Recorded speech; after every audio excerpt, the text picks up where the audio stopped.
Dans le cadre des Journées du patrimoine 2015, Gugues innove en présentant un parcours allant du moulin à Foulon, en passant par l'exposition photo à l'ambiance urbaine, se terminant par une visite du domaine du Mont Gallien. Déjà, le nom de côte gallienne apparaît sur le cadastre en 1814, parcelle où s'élèveront le domaine du Mont Gallien.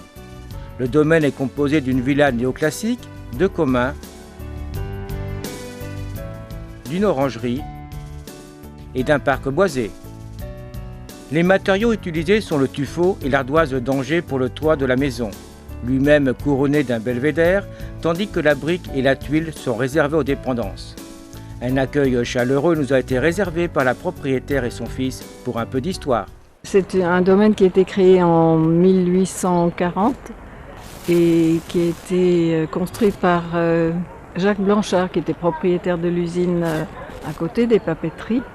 Et donc la construction a pris 2 ans à peu près. Et il y a une maison et des dépendances, une orangerie. Et puis un parc aménagé qui est vraiment intéressant. Il y a des bancs creusés dans le roc. Il y a un caveau rocheux. Il y a une grotte, des embarcadères. C'est assez romantique. Avec une connotation à l'italienne, à l'instar de la Garenne-le-Mot.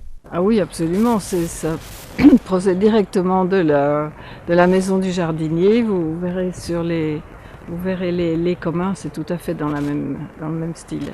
D'ailleurs, le propriétaire était ami avec Joseph Gautret, qui était régisseur de l'Homo. Une vie forcément plaisante dans ce cadre idyllique, malgré quelques inconvénients. C'est très plaisant de vivre ici, mais c'est beaucoup de travail, c'est sûr. Et de temps en temps, il faut se poser et en profiter.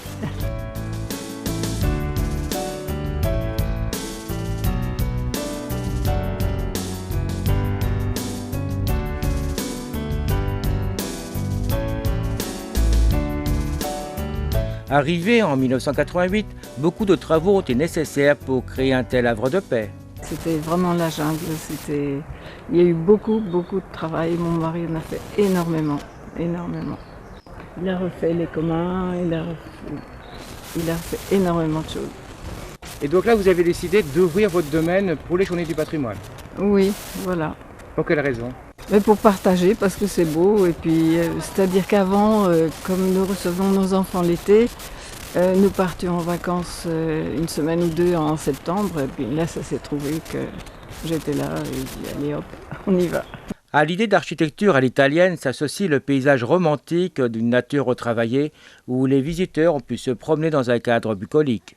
Donc nous, on habite à Cugan, pas très loin d'ailleurs, et donc on a été très curieux de venir voir ce domaine. Et on le trouve vraiment très beau, voilà.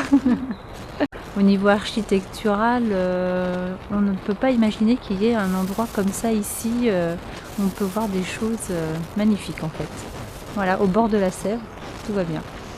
Et donc avec une consonance un petit peu italienne, je dirais. Oui, ah bah oui, complètement, parce que c'est vrai qu'on connaît la Garenne-le-Mot.